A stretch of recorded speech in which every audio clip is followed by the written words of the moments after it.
Hi everyone, my name's Emily Lytle Painter. I'm here from LACMA, and a lot of what I'm going to be presenting to you about is from work that I did at the Getty over the past year and a half. And my fellow presenter? I'm James Collins. I work for the Smithsonian Center for Learning and Digital Access. And I'll tell you a little bit more about our office during my section of the presentation. Great. And if you're going to be tweeting today, you can use the hashtag #MuseGames. So what is a game? This comes from a book in the 70s, the author of whom... Roger K. Yep. Yeah. And so... James, can you make sure you're on the mic? Yeah. I didn't know we had video. Yeah, that's what that thing is. Awesome. Roger K. like man playing games or something like that? Yeah, it's a French book, and basically he outlines that the 6 premises that make a game are that it has to be fun. And so this is something that you should enjoy doing, that games are not something that should be laborious, despite what we're going to show you today. They have to be separate from everyday life. So this is something where it happens at a specific time and place that is detailed. They have to be uncertain, so that's why you're not allowed to cheat in the NFL. You have to be able to have a winner at the end of it, and you can't already know who that winner is going to be at the beginning. Non-productive. I actually have an argument with this one because in museums I think that they can be productive. It's just not necessarily that they're producing something tangible. So if we can produce something inside of the minds of the people who are playing, understanding or appreciation, for instance, then that is a product. It's just not something we see. It has to be governed by rules, and this is a really important one that people forget, especially in museums when they're talking about games. In order to be not an interactive, you have to have rules for play. And so it's not something where it's free exploration of what you might have. In an interactive that we have in one of our galleries, perhaps it's okay if you miss 50% of it. With games, the rules should detail pretty much all of your course of play.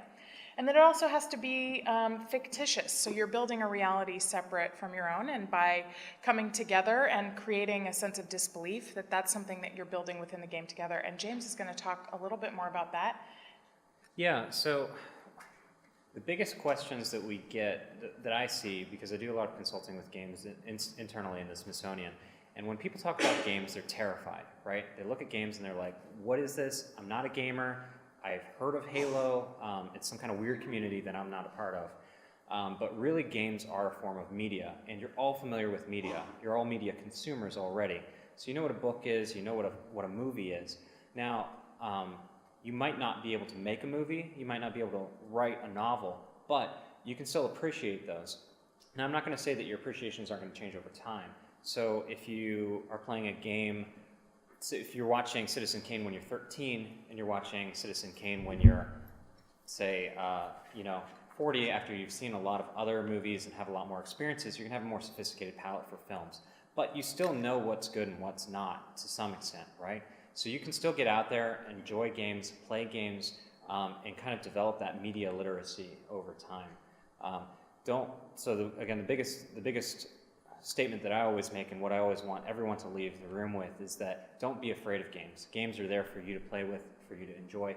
And if you're going to start making games, then you need to start playing games, because you wouldn't make a movie without watching films. You wouldn't write a book without reading. So if you're going to make games, you have to play games. You have to develop that media literacy.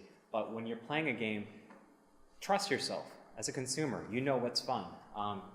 So we have a very academic definition up here, but when you're playing a game, you know that you're playing a game, right?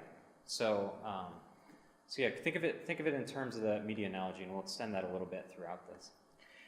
And I also just wanted to say, I'm sorry, I just pulled up my notes because I got some Wi-Fi. The book is called Games and Men, and it's by Roger Caillot. Caillot? I say Kewa, but Caillot. I haven't met him, so he's dead now. So we're going to talk today about games as a medium with strengths and weaknesses. We're going to talk about games as a development project. that you as an institution have to invest in. We're going to talk about them as a social project that you have to manage over time, and we're going to talk about them as a call to action for your visitors. And how can you use the goals and educational objectives of your institution to create a meaningful experience through games as a medium.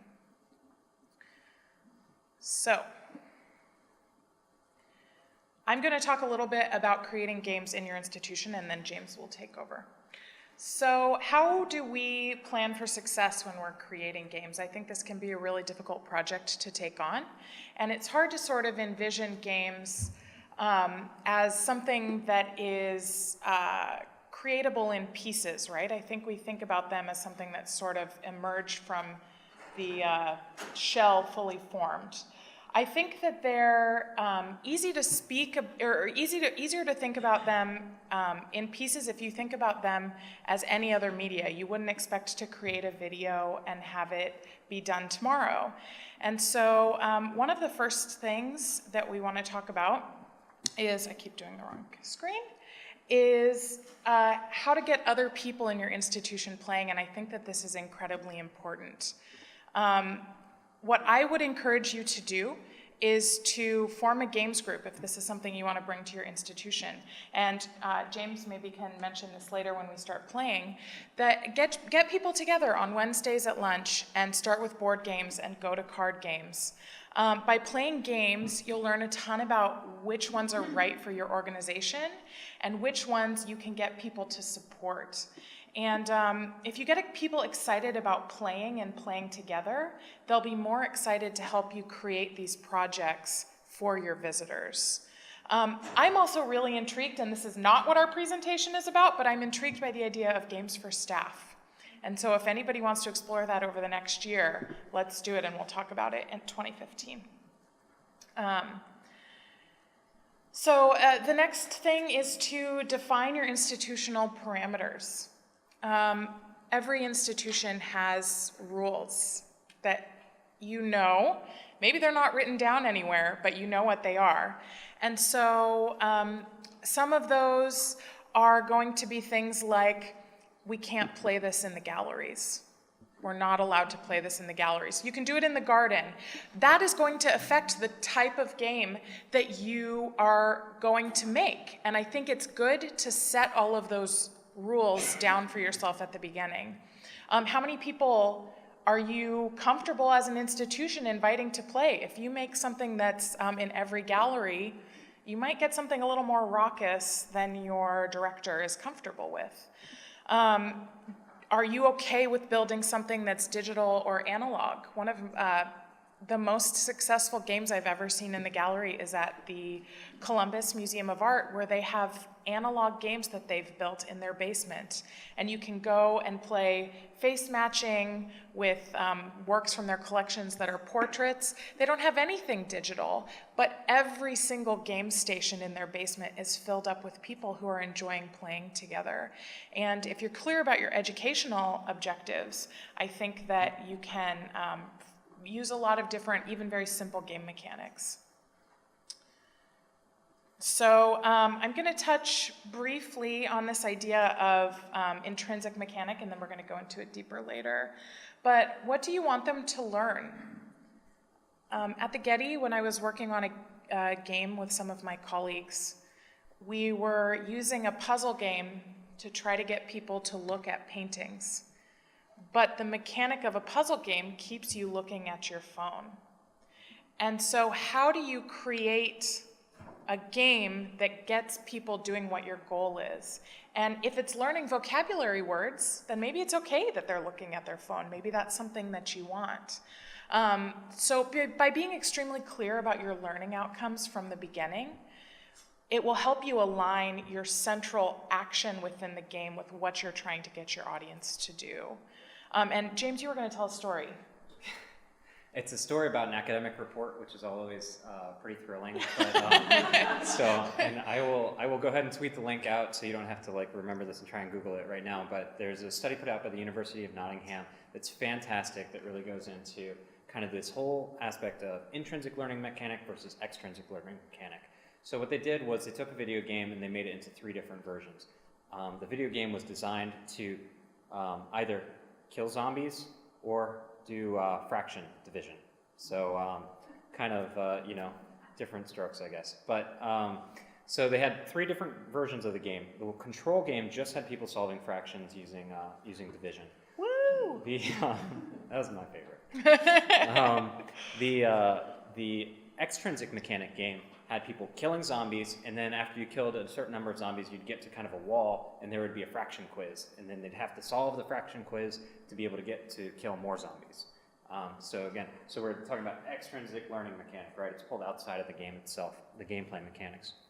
And the third version was an intrinsic learning mechanic. So if you had to solve 3/4, you would see a zombie come up to you with four little blocks, and you'd have to cut him in a way that simulated 3/4. So the learning mechanic was tied to the actual gameplay. You could only kill the zombies by solving fractions. And what they found, I'll misquote, but they found, I think it was, that kids played the intrinsic version 7 times as long as the extrinsic version, that they learned more, retained that information longer than the extrinsic version. And what we're doing in our museums right now is so often extrinsic learning mechanic. What we do is we make a game and we say, this looks kind of like a game that I know before, and I'm going to slap a quiz on top of it. And again, the studies have shown that that is not going to work for you. You all have heard me say prototype before, but prototype. I am a big fan of breaking things down into component parts for prototyping. And so we were building a game / interactive at the Getty before I left, and we ended up breaking it down into each of the different sections that we could test. And so maybe one day you're testing if people want to see zombies or not. The next day you're testing if they're even needing to know fractions.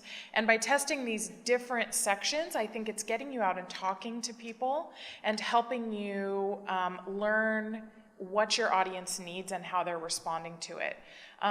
My colleagues at the Getty, I can't take credit for it. They're wonderful, wonderful educators. They would test in groups as small as 8 to 10 families on our games. And by not trying to do a statistically significant group, they didn't burden themselves with needing to have numbers. If 6 families think that the same thing is wrong, it's wrong. Now, that doesn't necessarily tell you what you need to do instead, but it tells you what you need to immediately work on. And I'm a big fan of working iteratively in that manner.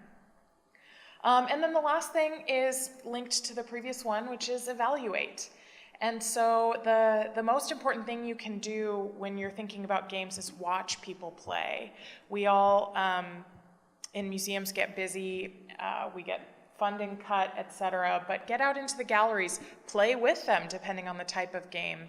And if this is something that you feel anxious about, enlist your colleagues to help you. You know, not everybody's a people person, but we all have educators, we all have friends, we all have family. Bring your best friend's children in and watch them play. I think that this is really important. All right, so as I mentioned before, James Collins, Smithsonian Center for Learning and Digital Access. That's my Twitter handle. And I'll just say this up front. If you ever want to contact me, if you ever want to talk museum games, please just do. I will respond. So I want to talk, oh, right. My wife is always like, don't forget to tell them who you are and where you're from. So I'll tell her that I remembered this time. So the Smithsonian Center for Learning and Digital Access is a pan-institutional educational office at the Smithsonian. The Smithsonian is very, very large. 6,000 employees, 6,000 unpaid volunteers. But it's broken up into a million little fragmented pieces. So we have 19 museums, 9 research centers, and we kind of sit on top of that. We're a very small office of about 14 people looking to figure out ways that we can take the vast resources of the Smithsonian's collection and do something with them. So specifically, we're trying to look at how we can use those for K-12 education. So if I talk a little bit, focusing on education, that's where I'm going with that. That's where I'm coming from. Okay, so games. First, I told you don't be afraid of games, right? So that's the ground level. If you're afraid of games, then you're never going to approach them, and there's going to be a couple of issues there. But you're going to encounter a lot of people who are afraid of games and who are not going to want to play games with you. I encounter this every day in my life. It's a very big disappointment. I'll say, do you want to play a game? And they're like, no, I have work to do. So if you're trying to convince those people who are never going to pick up a deck of cards, let alone an Xbox, you need to start with studies. And so we have studies available. I'm trying to collect them. I'm trying to share them as widely as I can. I have a group called Smithsonian Gaming that has a wiki that has academic studies on game-based learning, what's effective, what isn't effective. And we have links to a number of other wikis too. So I'll be tweeting that out again after this. But lean on the studies. The studies are there. They say that game-based learning is effective. So congratulations on being at this particular session because you picked the right one. Also, Tweet that. yeah, please do, and to funders as well. If you're wondering, and maybe some of you aren't, but if you're wondering if schools play games, they do. So 2 weeks ago, a study came out that said that educators play digital games. I'm not talking about analog, digital games in the classroom. And you want to know how many? 55% every week. So we're not talking months, we're not talking years, we're talking 55% of teachers in the United States are playing digital games every week in their classrooms. We have all of this content, they have all of this pedagogical knowledge. Why aren't we talking together more? So, in the meantime, let's talk about how you're going to make games. So that's what most of this is going to focus on. And if you have something that you want to say, I know everybody says this. If you have something you want to say, just raise your hand, say it. We're going to try and move pretty fast, so I don't know how much time we're going to have for questions at the end. So if you have something right now and want to capture it, just, like I said, say it. Okay, so I want to talk to you about game design, how you go about thinking of a game and how it changes over time. And the best way to do that, I'm sorry to say because it's very time intensive, is to actually make a game. So we're going to start with that. When we talk about making games, a lot of people wonder, where do I start? And what people think of are final products. They talk about what it's going to look like, what it's going to cost to print the cards, what it's going to cost to build the interactive, how much is the art going to cost to illustrate, what is the art going to look like. But this can lead us down the wrong path because games and game components are filled with excess baggage that we don't want. When we look at a playing card, when you look at a chess piece, you have all of these connotations that immediately come into your head, and already you've kind of lost the battle because you're already thinking inside of the box there. If you bring somebody the ace of spades and show it to them, they're going to think poker, points, scoring, something like that, right? But playing cards can be used for so much more. I've seen them used in role-playing games. So a card can mean that you're a fighter attacking a dragon. I've seen them used in bluffing games, so it might mean that you're a werewolf. They can tell stories, but all of that's kind of thrown out the window if you bring in a deck of cards and you say, this is what we're going to be doing today, because immediately people are thinking along those same lines. And we do this with video games too. So Mario comes up so many times, and Mario, I hate to break it to you, is 30 years old. So Mario is not a current example. We can't look to Mario for success anymore. If you think of us, again, relating this to media, if you think of us looking back to Fritz Lang's Metropolis, it was a fantastic film, right? And it was great for the time, and it was really compelling. But we're not making movies like that anymore. Times have changed, games have changed, and learning games need to catch up with that. So still, all of that being said, all of those disclaimers, here's the fact. I'm 90% sure that most of you are going to be starting with components because somebody's going to say, we have this content that we want you to make into a game. Somebody's going to say, what kind of funds do you need to make a game? They don't really care what the game is, just we should be doing games. So we have to start with components. And so I'm going to start with components here. So.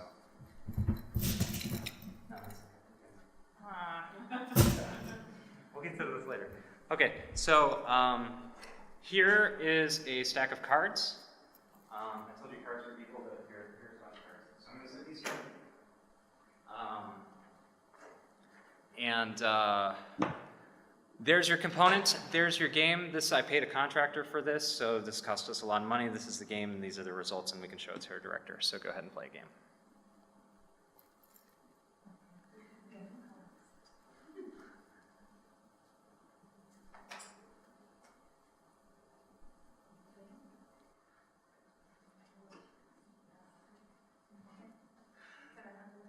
Okay, yeah, you can, but hold on, pause right there, because you guys are being fantastic. You're being too fantastic right now, because in 99% of the situations, most people just look at those cards and be like, what are you talking about? You do trust me too much. Okay, so here's the problem, and this is really interesting that this happened here, because what we actually want to start with are players. So when we start thinking about a game, we have to think about who are we making this game for? Why are we making it? Who is going to be involved with this? And when I just set up a deck of cards up there, it's self-selecting, right? So there were 3 people in this room that decided to get into that game. And I can't say entirely sure that I'm entirely sure why people are self-selecting into that. Some people are, some people aren't. But the majority of you didn't, right? The majority of you kind of looked at it and were like, it's a game? You know, like, games are nice, but So we need to start with players. Now, when we talk about creating games, we need to talk first and foremost about who the players are and where they will be playing. So what I'm going to talk about here is called the magic circle, and it's a term in ludology, which is a study of games. The magic circle is a place where you are transformed from an ordinary, law-abiding, rules-obeying citizen into something of a competitive, win-motivated creature. Outside of the magic circle, we know that we should never lie, we should never take pleasure in someone else's failure, and we should never, ever, ever, ever touch the exhibits, right? Or especially the art. But inside of the magic circle, the rules are different. We have to lie to play poker, right? Nobody's going to call you out for being a liar if you're bluffing in poker. We laugh sometimes maniacally when someone lands on our hotel on Boardwalk. And sometimes we can even touch the exhibits if they're in a special collection that's not particularly important. But physical visitors coming to your museums and digital visitors that are coming to your website assume that all of the rules, and by rules here I mean capital R, apply to them. So they think that everything is very stodgy, everything is very by the numbers, and that this isn't a place to have fun. So we need to find ways to lure them into this magic circle, this place where it's okay to have fun, where it's okay to let your guard down. We need to have them open up to discover that they're players in a game and not spectators of an exhibit. And so I'm going to do 2 things right now. The first is I'm going to pass out these cards. Actually, I took care of that. So, and if you're holding a card, is anyone not holding a card? Okay. If you're holding a card, I'm very sorry to say, but you are a player of this game. So you are inside of the magic circle. I've extended this magic circle from myself because I'm always playing a game to the rest of this room, and now you are all players. So sorry, but you have to deal with that. You have to stay. Yeah. If you leave the room, you're outside of the magic circle, so I guess it's a safe space. The other thing that I'm going to ask you to do, and man, I hate it when people tell me to do this, but you're going to have to stand up and you're going to have to push your chairs out of the way because we're going to be moving around for the rest of this time. But you're in the magic circle, so you should be like taking this as fun. And again, this is for the people who are less brave of heart. You can exit the magic circle if need be. Okay, so everybody's feeling uncomfortable and awkward now, right? Okay, is anyone not feeling uncomfortable and awkward? Okay, so you people are already in the ludic attitude. This is fantastic. We should play games later because you're very easy to get into the game playing mood. The rest of you, we're going to have to bring it along a little bit. So we're going to try and make this fun, I guess. That's how I'm going to try and trick you here. So, okay, you all have cards. These are the components. Again, these are the things that we've spent like 6 months with these contractors spending like $20,000 to get these components. Now that we have them, and we have our players identified, which I say is important for some reason. So go ahead and play the game. Okay. Okay, this time you're playing along. Because if you're going to start making up your own rules, I was just going to like kind of freak out. Okay, so the very next question that we should ask after who is playing the game is how am I going to get them to play it? Who is playing my game? How am I going to get them to play it? Is why are they playing this game? What's the goal for them? What are they trying to accomplish? And we're not going to get into the formal definitions of a system today because that's more of a school lecture, but we know instinctually that a game must be going somewhere. If we tag along with this media concept, right, we know that it should have a beginning, a middle, and an end, right? That kind of makes sense. Games that don't do that are a little bit unfilling. Not saying they're not games, but still. So what's the goal? The goals can be different for different stakeholders. My goal in creating this game is to teach. So this is a ludological activity for me. But your goal is to win. I'm going to tell you that straight up. Your goal is to win, if you can all get behind that, maybe. But I haven't told you how to win yet, right? So that's the system part. Let's clarify that right now. Whoever is holding the most cards at the end of this time limit wins. Okay? That's your system. That's your goal. So I'm going to give you... Okay, normally, so when I do this for classes, everybody just kind of sits there and looks terrified. But you guys, I'm afraid, like, if I give you 5 minutes, you're gonna run with this, and somebody's gonna be like holding 5 cards above their head, and somebody else is gonna have a black eye. So I'm gonna stop this.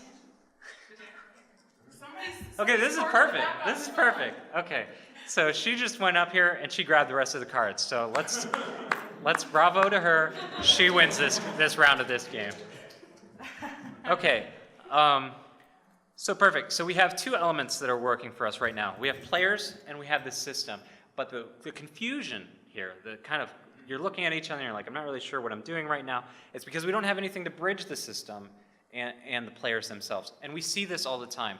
And we see people using very devious tricks to get around it, right? So a slot machine, is my favorite example, is not a game, right? Because a slot machine is going to play itself.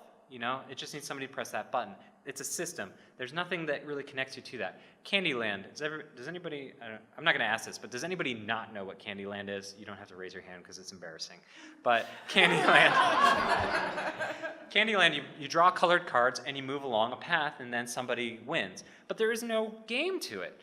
I mean, if you really look at it, there's no game to it. It's just a system. You draw the cards. You can have robots drawing the cards. You can design a system that'll just draw the cards. A computer program, there's nothing to it. There's just players and a system. So what I'm trying to drive at here in a very long way, even though you're all politely standing up right now, is that we need this bridge between systems and players, and that bridge are actions. So you saw here spontaneously, some of you were already creating actions for you to do, right? So in the back, they were trading cards. Up here, she's like, I can move, right? So that's an action. I can move. I can grab cards. I can take possession of them. These are actions that you kind of took upon yourself that you were able to do. So there's some who would argue that there are a finite number of systems available for games. Most games can be boiled down to a few simple goals. And if you look at games, it'll be very disappointing, so don't do this. But if you look at games, most of them are about collecting, beating up somebody else, or playing with our really bad sense of what luck means, so the gambler's fallacy. If you boil most games down, they really do just come down to that, the system aspect of that. The meat of the game is the actions themselves. So what can we do with the game? If we don't have an action, it's not a game anymore, it's a simulation, it's an interactive. And so we become, instead of players, we become spectators. So I said the questions you should be asking in order so far, keep repeating this. Who is playing the game? How am I going to get them to play it? And why are they playing it? But the most important game design question you will need to ask yourself in terms of the game is, what are they doing? So again, what are your players doing to interact with the system? Because that is the game. This is where all of your creativity should go. This is all of your variations on games. The whole wide spectrum of games comes down to, how are the players interacting with this system? Because a cool system is not going to impress anyone except for a computer engineer like myself. So, okay, so good game design has us building in iterations. Emily talked about this a little bit before, but we constantly update and do different things. We build, we test, we build, we test, and this doesn't mean adding new things every time. This means refining, this means boiling down, seeing what works, what didn't, and changing things as they go along. You can't just plan everything out. Games are systems. You have to see them in motion. If you just write out a game on a piece of paper, you have no idea whether it's going to work or not. So, you need to test.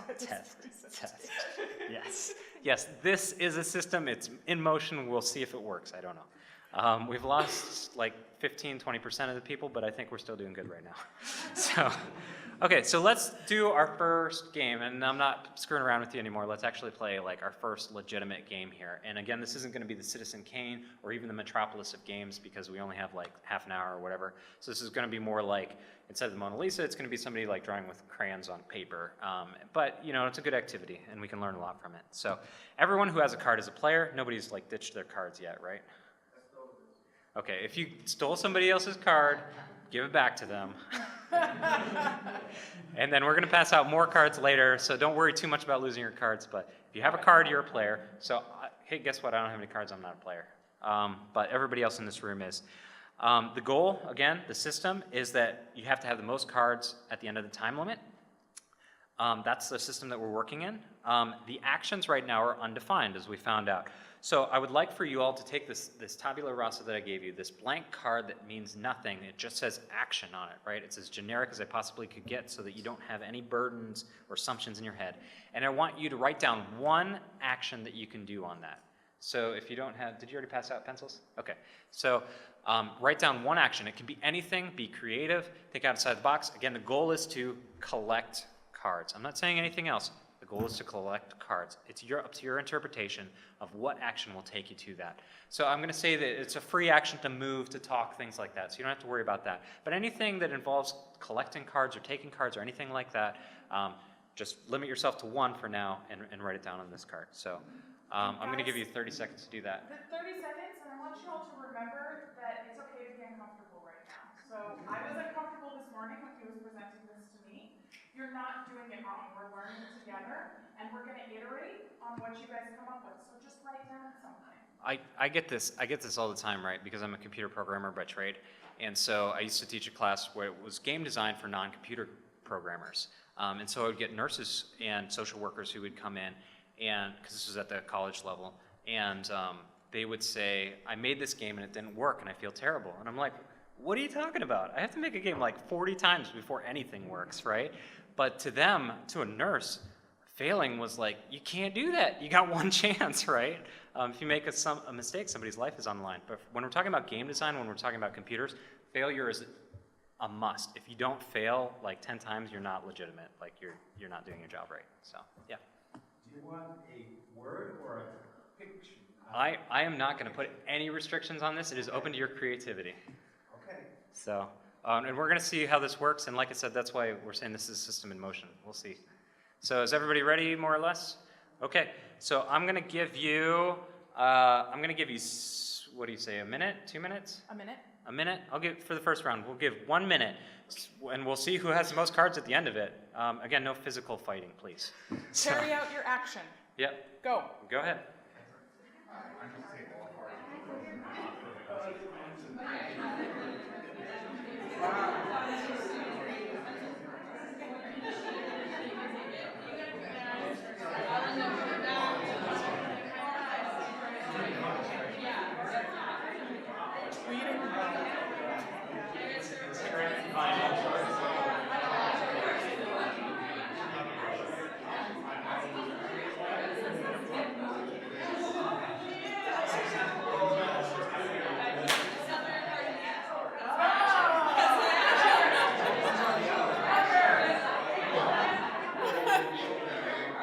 If your card is taken, sit down.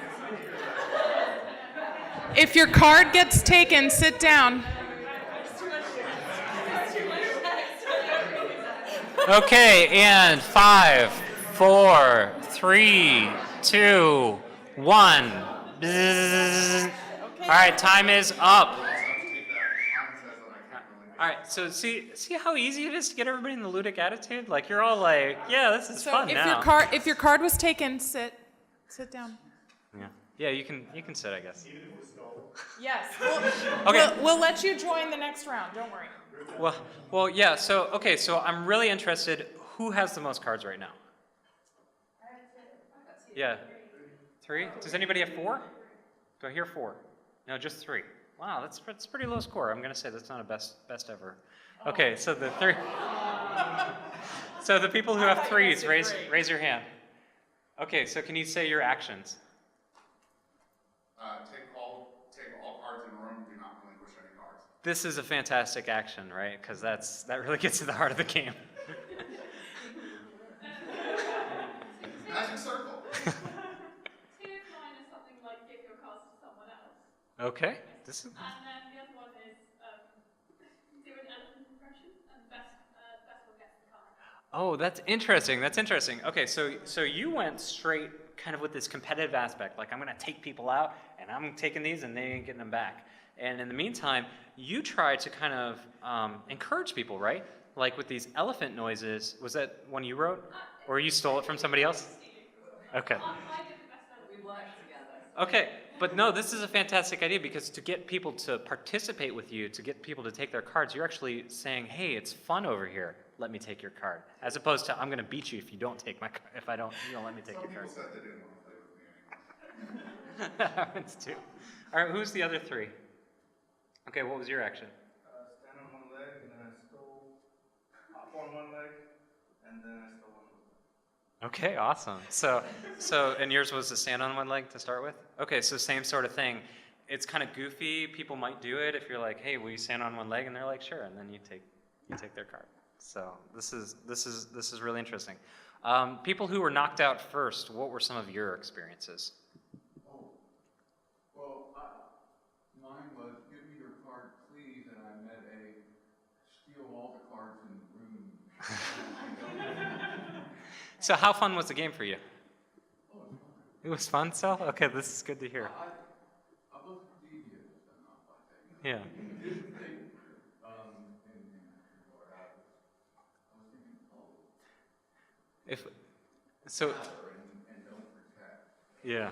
So Without protecting. this is great because you're already strategizing, right, for the next iteration. But I think we can say if the rules all stayed exactly the same, you probably wouldn't play again because you know that you would always lose. So that's kind of a concern, right? When we're making our games, we don't want things to always lose. Did anyone else feel a little bit unfulfilled by this game? Best game you ever played. All right. So I'm selling this game for like $50 a piece if it's the best game you ever played. But there are a couple of. Does anyone else want to say anything about that? Yeah. Just a question, because I had this happen with a couple of people where our actions contradicted each other. Okay. Like, hers said, give me all your cards, and mine said, take all, your cards, we're going to give them up. How do you resolve that? Yeah, so it's an unstoppable force meeting an immovable object, right? And so these are some of the things that we're going to see when we play test. Again, the game might sound great on paper, but we're going to start seeing that people are gaming the system. Not to overuse the word. We're going to start seeing that some people might think that the rules are, as they stand, are a little bit unfair. We might also see that there are conflicts in the rules that are unresolvable. These are all things that you can see very quickly. 60 seconds, right? And you can start seeing some of these serious issues emerge from that. So we're going to try again, because that's what we do. So let's give a little bit more of a rules to kind of align the rules a little bit more. So this time, let's say that you can write any action that you want on there, but that it should not, the other person has to do something in order for you to take their card. Is that fair? So if you can trick somebody else into jumping on one leg, you can take their card. But you can't just come up with an action that says, I'm taking your card. They have to participate in some ways. And you're already all, I can see it, you're already all, especially, let me pause to make this point, especially loud. Especially when there are people in the room who try and take everybody's cards all at the same time, you're all getting this defensive mindset, right? You all get, like you were saying, you had a really interesting idea at first, right? Can I have your card, please? But now that you've seen this competitive feature enter, you're thinking defensively. You're just trying to think, how am I going to prevent that? So those are assumptions that we bring in with games. Don't necessarily let those hinder you. There are some really interesting options you can do with this game thematically and collaboratively too. So why don't you think about, again, the goal is get the most cards. And the restriction is that you can't force somebody else to give you their card without them doing something proactively first. So let's see what we can do. I'll give you another minute to write, and then we'll play another game. Okay. Yeah, if you're all done, just look up. Am I confusing anyone so No, far? I Okay. think it is important to note that anybody who was knocked out the last round, you're back in. Yeah, We're, yeah, we're yeah. starting with a clean slate, just so you know. Yeah. Failure is expected. Yes. Yeah, Yeah. go ahead and take those old cards, and you can put them in your memento box or sell them on eBay or things like that. I will sign cards after this if you want. Oh, jeez. Yeah. You have no idea.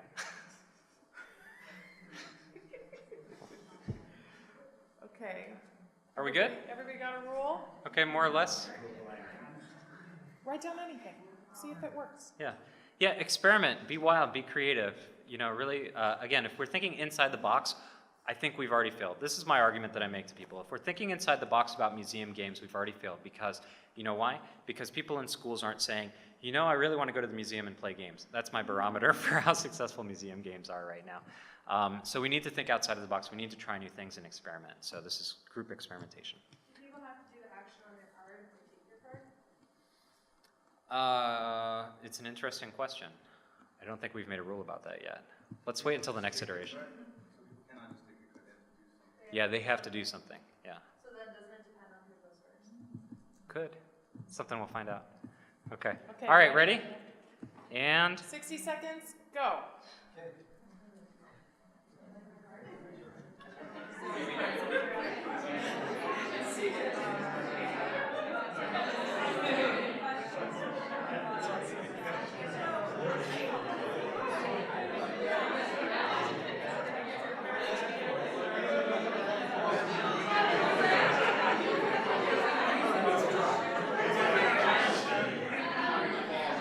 sometimes that happens in this game, not all the time.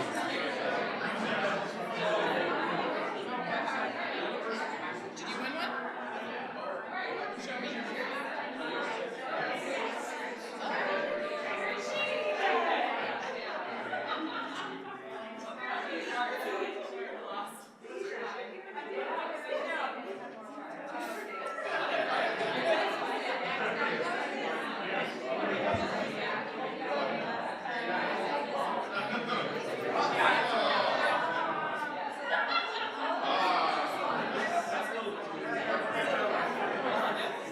Should we have a losers bracket? Should we have a losers bracket? Best of losers bracket? Best of class? All right, everybody, we've got 5, 4, 3, 2, 1. No more trading of cards. All right, so circle back with me. Okay, all right, cool. So let's count them up. Who thinks that they had the highest? Raise your hand with how many cards you had, if you can count them. 8. Wow. Heyo. 3, 4. Okay. All right, let's go to 8, 4, and 3. 2.5. 2.5. I'm sorry, you don't count. All right, 8. What was your action? Your original action? If you talk to me, I get your card regardless of what your card says. This is excellent. This is a very great one. Okay, it worked pretty well, huh? Yeah, sure didn't do it. She didn't do mine either, actually. But She said no. well, so what was your motivation? So I'm interested. What was your motivation for the game then? What was your strategy for it, or maybe? Yeah. No, what was your strategy? Because it sounds like people kind of ran into you as a roadblock of sorts. So. I think because we haven't established rules of store, so I don't necessarily have to believe that the vendor telling me is one of the rules. Oh. She said, no, I'm not doing that. So it's like an existential argument that your rules don't exist, therefore I don't have to abide by them. So this is an interesting. We should earmark this for our issues list for sure. Solving existential lists. Especially in any game situation, if that happens, then you're stuck, but you can't go forward. Well, so then there's different ways that we can work with that, right? So the brute force people would like to say that then we need to have a moderator, right? Like in the classroom, we need to say, hey, Billy, you're not playing by the rules anymore, and you're out of the game. But if we make a compelling enough game that's intrinsically motivating to them, we can actually see communities self-enforce. So there's this amazing thing that I experienced in the 90s on AOL in the Red Dragon Inn. Is anybody else? Okay, I didn't think so. Red Dragon Inn was a free-form role-playing chat room back in AOL in the day. So you could show up and you could pretend to be a knight or a dragon or anything in between, really. But there were no rules. There was no rules for anything. And so people would come in and they would just make up whatever they wanted. But amazingly, within a couple of years of it developing, people kind of created this cadre of rules that was never written down anywhere. And so if you would step outside of these rules and outside of these community, they would say, you're not playing the game right anymore. Yeah, and you see, and this is like, this should be a light bulb, but but then again, it shouldn't, because we see this every day with kids playing pretend, right? With pretend, there are no rules. It's just mimicry. It's just imagination. And yet, intrinsically, we know when some kid is cheating at playing pretend. So let's hear about 4 and 3. Who Yeah. else had rules that were working, or actions that were working? Well, mine was similar to this. It was get somebody to tell you their action before you tell them yours, and if they do it, take their card. excellent. That's another good one. Anybody else? What? Oh, I got 3 by having, don't look down, if you do, give me your card. Okay, this is good. So you made some observations about human conditions, right, and then kind of built it around that, which is an interesting game design strategy too. Yeah. I guess I did actually agree about that. Because I had, they needed to give me their card, they Blinked. Okay. I complained because it's an involuntary action. I did it. Okay. So again, a little bit of unfairness. Did anyone have a collaborative action? Okay. She's a griefer. She comes in and she just ruins stuff. Well, Mike, I actually want to point out, if you've ever played drinking games, oftentimes with drinking games, right, there's a winner and a loser at the end, and some of the actions that you're judged on are involuntary. You have your thumb on the table or not, etc. Do you throw up or not? Do you throw it? Yeah. What was a collaborative game? Yeah, we just said, let's pair up so we have one card. But then we told her, and we told her first, so she got our card. Okay, so that's interesting. Why did you choose to do that? Because she went out and she didn't have any, and I had 3, so okay, it's fair. And we might have at least 4. So this is another really interesting thing. When more people are having fun, we all have fun. And so that might be really excellent for the person with Ubuntu.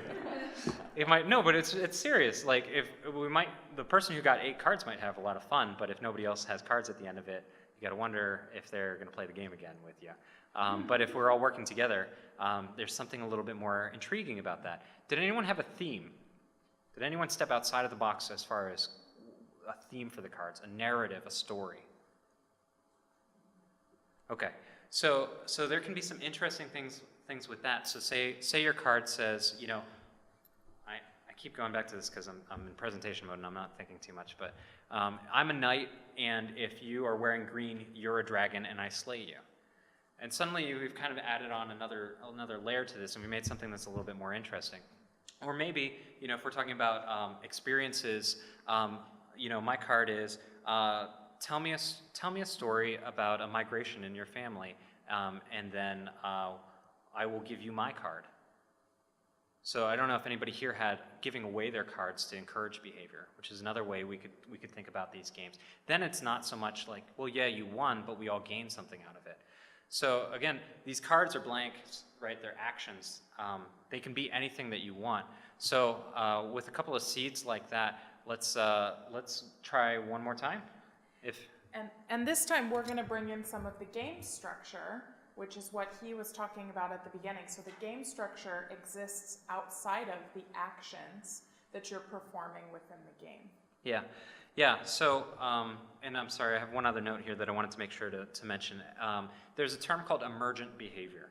So, and if you haven't heard of emergent behavior before and you're thinking about doing game design, I would look it up. But basically it says that if you have multiple simple little things, multiple simple actions, multiple simple systems, and you put it together, unexpected things happen. And so this is the beauty of game design. This is when you really feel like you've achieved something in a game. So in Portal is a popular example, or Magic the Gathering, which is another card game that I don't have with me. But in Magic the Gathering, it was built really just like this. People had cards, they wrote rules on the cards, and they ran into the fact some of these cards conflict with other cards. And more interestingly, some of these cards enhance the other cards to the point where they break games. And so how do they get around this? They say they have tournaments for it, and they say every year we're releasing new cards to fix the problems in the old cards, and we're banning certain cards that don't don't work. And so these are professional game designers. All they do is think all day, and yet their release schedule is iterative because they can't anticipate all of the creative things that people can do inside of a game. And that's the most fulfilling thing for the players, when they can figure out that loophole and figure out how to really turn the game into something meaningful for themselves. I also want to make sure to say that actions are not only in card-based games. An action is going to happen in any type of game that you take on. Tic-tac-toe, you're making an action to put an X or an O. And the structure is that it goes onto a grid or a hashtag, and that you're playing against one other person, right? So I think that thinking about them, this is a card that we're playing with today, but an action can be outside of a physical card. The action can be something that exists within a puzzle game, fitting two pieces together in Tetris. The action is how you rotate the piece. So I just want to make sure to Yeah, no, to that's point that out. perfect, because I skip over that sometimes, for sure. And Yeah. I think that here's another analogy that might help you think about some more creative ways to use this game. I'm telling you that the goal is to collect cards, right? What if I told you that the goal was to visit exhibits, and whoever visited the most exhibits won? Because that's what we say a lot of times with scavenger hunts in museums, right? But the interesting thing isn't necessarily at the end you've collected 8 exhibits, that you visited 8 exhibits. It's the journey that's gone on there. And if you don't know it, that's the images that I'm using are from a game called Journey. But it's the journey, the actions, that are the interesting part of the game. So with that little bit of background, we'll go and we'll try it again, and we'll see what comes out. So in this round, Oh yeah, so to yeah. add a little bit more complexity, in this round, I'm going to shout out 1 or 2, I think, new rules as you're playing, and we'll see how that affects your actions too, because some of your actions might not jive in this new system or world. Okay, so take a minute to write down, unless everybody has it written down already. In 30 seconds, we're going to play another round. Yeah.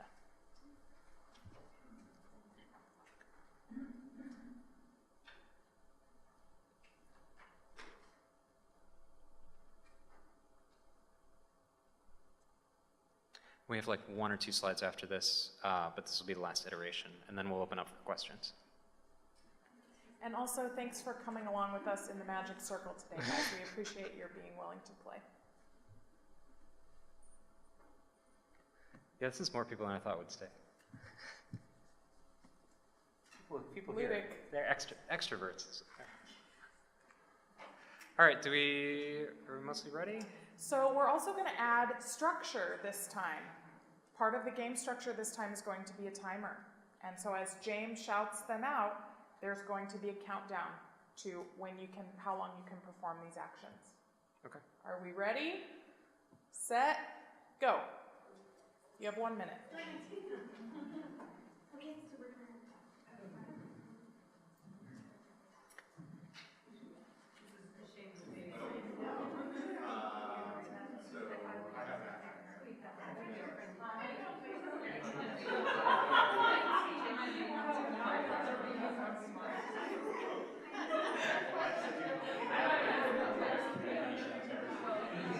Okay, new rule. Anyone who has 3 cards, raise your hand. Does anyone have 3 cards? Louder, louder. Does anyone have 3 cards right now?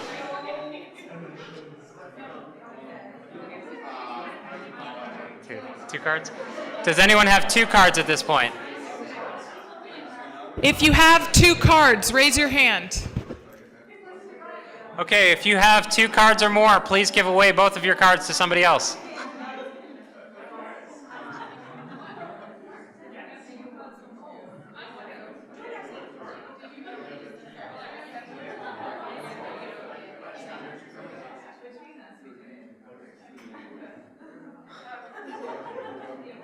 And that's a minute. Okay, I'll give you 5, 4, 3, 2, 1. No more card trading. Okay, so that's the last iteration. So you can feel free to sit down now if you want. Who has the most cards? You have the most cards, and you have 4. How many do you have? My card says, no one may interact with the bearer of this card. This is the master card. It counts as 142.7 cards. So so there are like different gamer personality types, and you're definitely in the achiever category. You're like, I don't care about this collaboration crap. I want the most cards. You said you had 4? Yeah. My card said this voids your card and applies your action. Okay, so competitive streak again. I've been losing. Yeah. Every time, so I want to win. Yeah. So 5, but you did it by, we are 1. Pooling together. Okay, so that's interesting. Did you find that this iteration was more fun than the previous ones you'd done?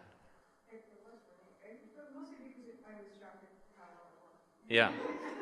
And that's something interesting with collaborative games. I think that's consistently you're shocked at how willing people are to collaborate with each other and have fun together.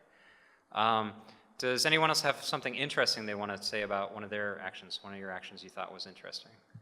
This was not mine, but I got this card. Give me a card and I'll give you a hug. I don't know who started it, but that was. Okay. I got it, but you have to give up cards rule that you put in. This is extrinsic motivation, which is a pretty good segue actually. But before we move to that second to last slide, is there anybody else who wants to share their card before we move on? Okay. Okay. So, like I said, you can sit down if you want. I should have said, because of the next slide, what's on my card. Well, go ahead, say it.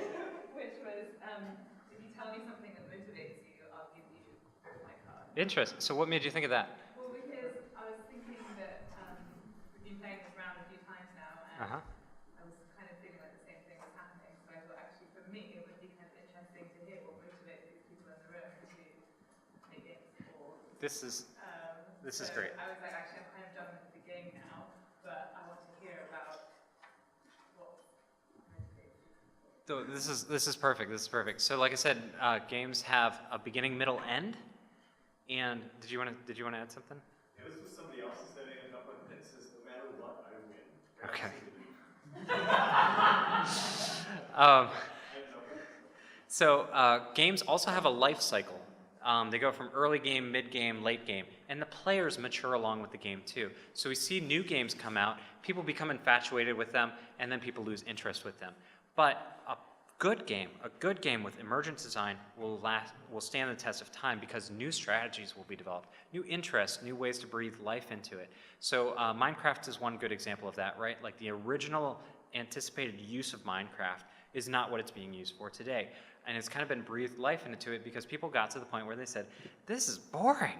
I don't want to do this anymore. But they still have this tool in front of them. They still have these components, if we go back to the first slide, and they said, what can I do with these components? And so they started making their own games. They started putting twists on that. And anytime that we can allow players to do that with the games that we're creating, we create a very interesting kind of virtuous cycle that people can tap into. So, but back to the extrinsic motivation.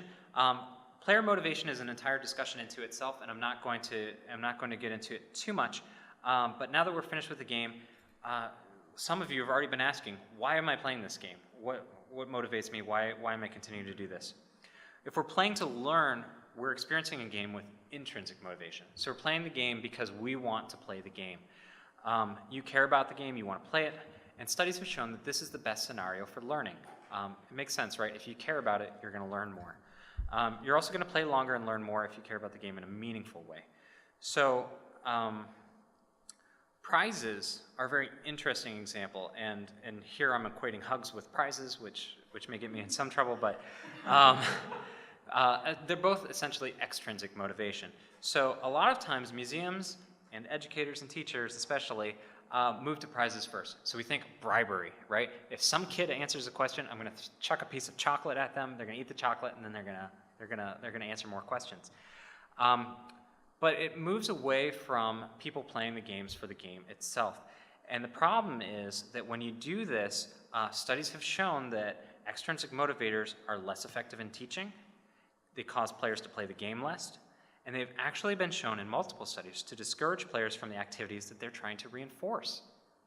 So when we talk about reading, for an example, when we talk to kids about reading, at least when I talk to my son, who's 3 months old, so maybe doesn't understand me, but when I talk to him about reading, because we talk about it with Dr. Seuss, it comes up. I sit down to this baby and I say, baby, you should be reading because it will enhance your life. You know, at least I'm having this conversation in my head. And I'm reading these books to him, and it's not for any purpose other than reading. And in many ways, I play games for the same way. It's not for any purpose other than to play the game itself. How many of you are familiar with the Pizza Hut Book It program? Anybody? Okay, a couple of people? Okay. Pizza Hut Book It. Pizza Hut Book It, yeah. Fast. Did I say it too fast? It's a thing. Okay. So in the 1990s, Pizza Hut started this program where they worked with schools, and they said, chart how many pages your kids are reading. And if they reach a certain number of pages, we'll give you a coupon for a free personal pan pizza with adult purchase. And people went nuts for it, at least people of my generation. And I remember gaming the system because I'm exactly in that kind of achiever mold, at least I was back then. And I found the smallest, tiniest books with the most pages on them, right? Because if you can only fit like 5 words on a page, right, you can burn through those and get a ton of coupons. But the problem is that studies have shown that when you do these sorts of things, you're not motivating reading, you're motivating pizza eating. And so when people read, then they say, well, then I get a pizza. So then they think, why am I reading if I'm not getting a pizza? And so there have been a number of studies that have shown that when we do things like give away coins in a game, so that's a lot of the suggestions I hear a lot of the time are, well, wouldn't it be more interesting if we gave them a coin at the end? Or if we gave them a badge at the end? But these are extrinsic motivators, and if we do this long enough, we'll actually see decreased interest in doing these sorts of activities outside of the system itself, which is not what we want. We need to find ways to motivate people to play the game for the game itself, for the content itself, to intrinsically motivate them. The fact of the matter is that we should be making games that can stand on their own. They should be fun enough to play without bribing people. More importantly, they should look fun, right? We need to find ways to encourage this ludic attitude, to extend the magic circle, and to bring people in. It's not enough to have a fantastic game and just set it out there. People won't play it. We have to convince them to come in to play it. Does this sound familiar to anybody? Does this sound familiar, thinking about what free choice learning is and how we invite people to be a part of what we do in museums, right? There's so many parallels to how we welcome people to games and the way that we get them to learn in games and the way that that happens in museums. Yeah, because we have to bribe them, and if we have to force them, we're doing it wrong because they're not going to learn, and it's not going to work long term. You're going to get a little spike in numbers, which maybe you can report to your director, but you're cheating the children and the visitors out of that. So that's mostly all that I had to say. Again, I have this up here just for kind of a sum up. Who will be playing your game? This is kind of the first question to ask yourself. How will you get them to play it? So are you going to force them? Are you going to make it fun? How are you going to do these things? Why are they playing it? So why are they playing it? And why are you having them play it? So did you want to add anything onto that? Questions? Okay. We were thinking about making the game, trying to codify rules at the end of our 3 iterations, and then sending you guys out to go play in the conference in the wilds. But then we decided we didn't want to be responsible for that. Well, it's a little hard. So we were talking at first that maybe we can make the game so that you're in this room and we give you cards, and then you go and over the next 3 days play this game, and we see who has the most cards at the end of those 3 games. And I'll own up to it. I said we can bribe them with prizes. But the fact of the matter is that maintaining a ludic attitude over that entire 3-day period is challenging, and I want to go to other sessions. So we decided to not do that. But things you want to talk about, reflect on, or questions? Do any of you want to share any types of games you've played in your museum? What's worked? What you like? Yeah, in the back. I actually did have a question I wanted to explore with you folks. This idea that the games themselves should be engaging, I think we can all get behind that. But where it gets a little muddy for me is when you sort of tie in that educational game piece, that there is something beyond sort of the game standing on its own. And this is something I've been struggling with is, where does rigor, sometimes there's difficult subjects or things that are difficult to get at that require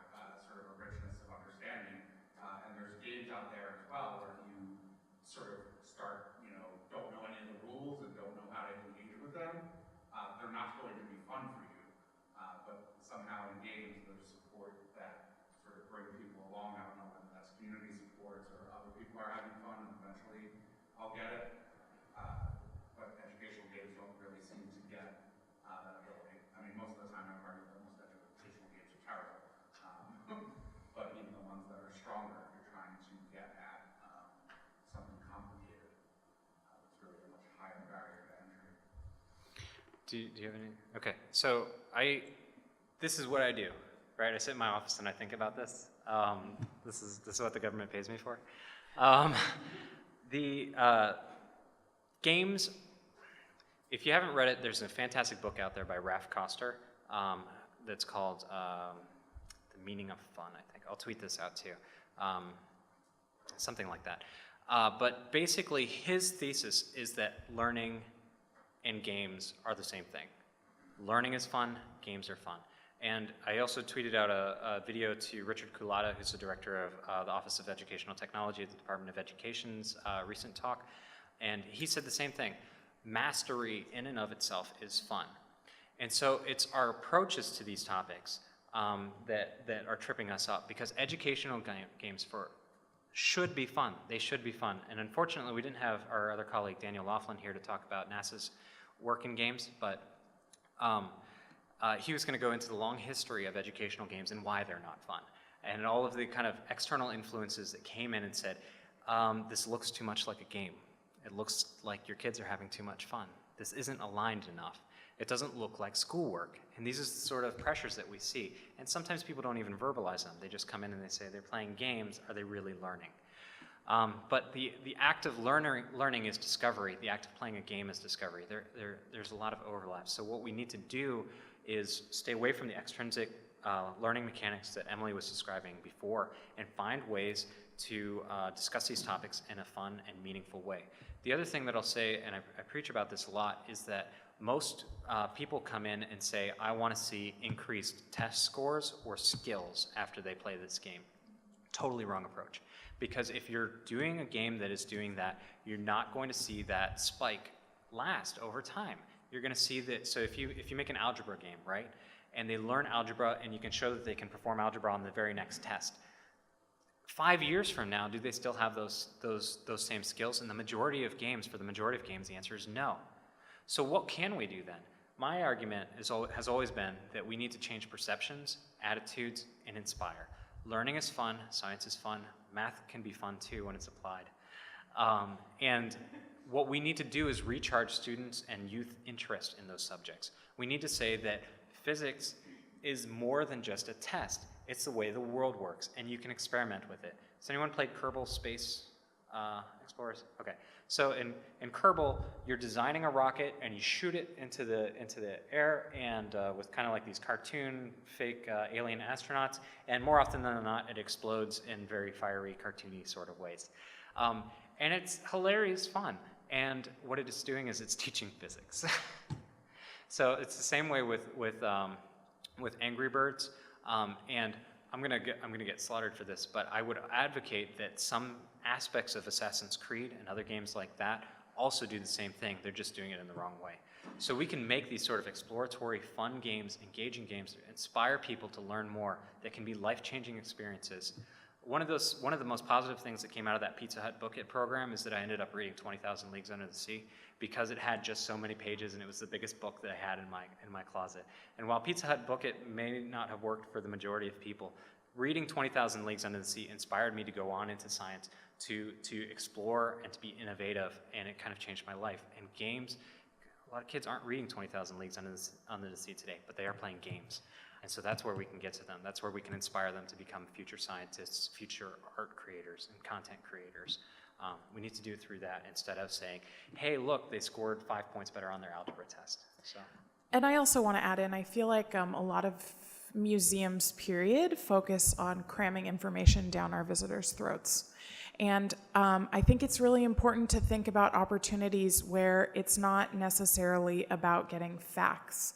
And so if we can encourage people to have experiences that further their own understanding, then when they're creating those learning opportunities for themselves, they'll come back by creating their own interest. And so I mentioned earlier, using a puzzle game where you're not looking at art. If we can change the game mechanic rather than, saying, we need you to learn 20 vocabulary words, and instead focus on them having an enjoyable activity, where maybe the focus should be, instead of learning 20 vocabulary words, we're encouraging them to speak to the people that they're visiting with, or learn how to ask better questions, or focus on one vocabulary word or concept, that making it less about this sort of jam-packed experience and more about something that's enjoyable, I think. Maybe overstating it, but I think is an important goal. No, I mean, it comes down to your outcomes. And for a lot of people, because it's easy to measure, they say knowing the artists after they came out, being able to identify paintings is their goal. Is that really a goal? Shouldn't it be an appreciation for art? And does that have anything to do with being able to tell a Monet from a Manet? Yeah. It's up to your unit, I guess, or your institution. Yeah. Other things you want to talk about? Anybody else made a game? Seema, come on. Tell me. Well, I can talk about games, but I also wanted to say I had to sneak out because I had some emergency call, so I missed like the vast majority of this presentation. But I have a hard time with the term educational game. Did we talk about that? No, I didn't. But the speech from Richard Culata I just posted. He put up educational game in big letters, and then he slashed the educational out of it. Right, but it's redundant in some way. It is. So like learning systems, so you don't like, there's no good educational games, but in some ways all games are educational. And so, we just were playing a game at work. We took a card game called Anomia. We used it to kind of do a mixer for one of our affiliate reps. And it was, what we wanted to do was to just mix people up. And that was our only goal. And I think that for me, part of it is that, it depends on what, you have to kind of stay with the goal. If the goal is learning the system, that's still an education. If the goal is just like meeting another person, that's still an education. And so there's sort of what Emily's talking about. For me, it isn't, I think that the challenge is that for certain games or certain educators, they have just too much that they want people to learn. And so then they feel like they've had a failure. When they haven't had a failure, they just had the wrong measure of success. Yeah, I don't think you can state it any better than that, really. But I asked the same question to my Facebook feed, because I'm friends with a lot of tabletop game designers, and I said, are there any companies out there? There's so many educational video game creators, right? Are there any educational tabletop game creators, is what I asked them. And I just got blank stares, the Facebook equivalent of blank stares back, and they said, what does it even mean? Tabletop games, you learn in every tabletop game. What would it mean for a company to focus on that? That doesn't make any sense. The question itself is ridiculous. So. I mean, we can get sort of behind the calling it an educational game is, silly, and all games are learning, and I agree with that, but the reason we use an educational game is because the most traditional games, the purpose is either having fun or exploring something or sort of working with the game. And we sort of put this word educational in front of the game idea because there's this idea that they should be coming away, students especially, with something that is more than, trying to speak for other people here, more than the experience of playing the game. So after playing this game, they will know how to do output better. After playing this game, they'll understand cell structure better. And I think that, maybe in and of itself is the difficulty that games themselves, which are parts of making good games, are intrinsically designed so that the game is enjoyable, or whatever the purpose of the game is. And where the educational games have sort of a different set of parameters for it. And I think not all educational goals will necessarily be well matched to a game format. That there are very legitimate educational goals that are not best reached through a game. Yeah. And you can end up with a really bad game if you have poorly matched goals to the gaming experience. If we extend the media analogy, you're not going to make a movie about everything, right? And you're not going to write a novel about everything. There are different levels and different formats of things. And when people say games, a lot of time they only think Mario or Scavenger Hunt. And it gets them in trouble because it's a rich, robust media format that many variations occur. But yeah, for some of these Common Core standards, it just wouldn't work. It's just I not would the also format. argue that as a field, we need to think about simplifying. We shouldn't be thinking about making a 60-level Mario Kart or whatever, that we need to think about what we could be doing that's about fun and learning, that's a simple single mechanic game. And let's do that well one time before we make it 2 levels. Yeah, Mike? What do you guys think of quiz shows? Because obviously I'm not a game designer, but I have worked on them. And the kids would cheer, and they obviously had a really good time, but it was full of facts, and everything in the whole exhibit was basically 150 things that changed the world that came from Minnesota. And they didn't know all the answers to everything that they had been exposed to. But it was social, we had 18 player games, so you could basically roll a whole classroom in there. And they would just go nuts, and like they got their dessert, they also had their vegetables, which would be like little fun facts.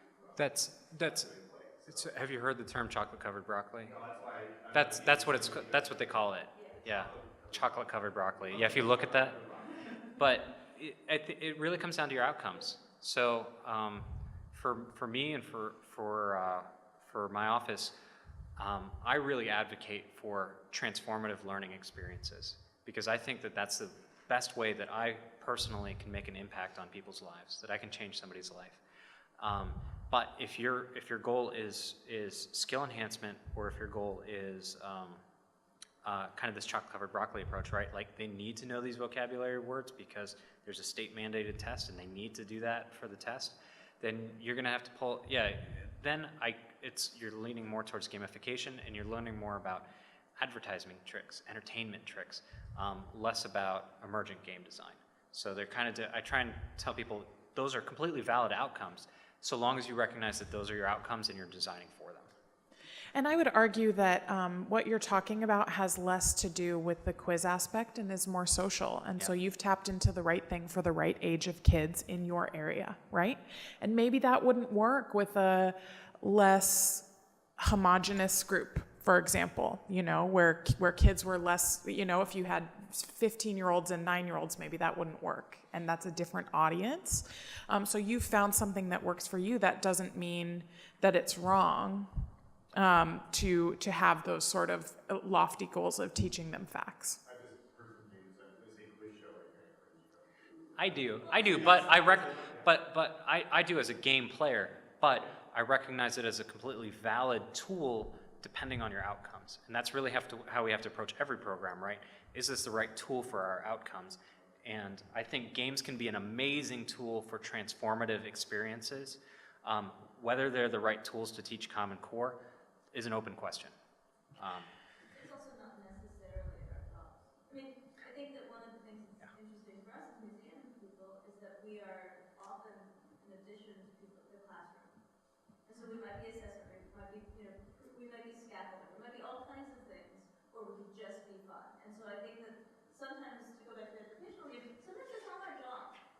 And then sometimes it's really just to be there. And sometimes we are assessment. So a quiz show makes perfect sense as an assessment, but maybe isn't something that you would do as scaffolding. So it goes kind of back to not everything is a game, and not everything we do has to be really naturally humble. Yeah, I try to say that, but. So guys, it is 5 till. I want to say thank you. Yeah, we got to clean up this room before the next Yes, presenter gets exactly. So I have a mission for all of you. Please, over the next 3 days, try to engage somebody in a simple game and send us a tweet about it, okay? I have board games. Just going to throw that out there. I have cards. I literally packed my board games in my suitcase, so. So please. Thank I tried you. to get them to reserve a room for it, but. Yeah, and if you see us throughout the conference, just, come up to us for sure.